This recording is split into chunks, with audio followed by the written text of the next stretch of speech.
Born into an entrepreneurial family, Sunil Vachani was still in his early 20s when he approached his father for a little capital to start his own business.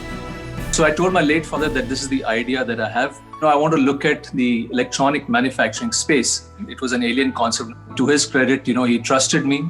I remember getting my first break with a company called Gold Star, which now is known as LG Electronics. They broke up with their erstwhile partner. So they decided to tie up with us for catering to the domestic market. This was just a small order of about 3,000 sets. Then came the big break, which really spurred Dixon's growth. The Tamil Nadu government decided to distribute 14-inch CRT televisions to the entire population. We emerged as the L1 in this first tender that came out. We were doing large numbers of almost 8 to 10x, and we were very lucky to get Motilal Oswal as the first private equity partner into the company. Motilal Oswal came in and really nudged us to look at the bigger picture.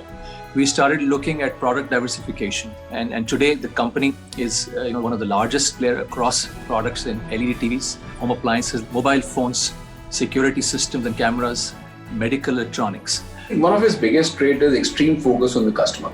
And second is absolute detailing. Two extremely important reasons for such huge success in his career.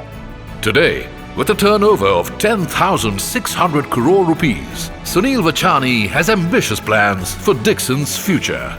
India is going to emerge as the hub for manufacturing, and Dixon wants to be at the forefront in the global markets.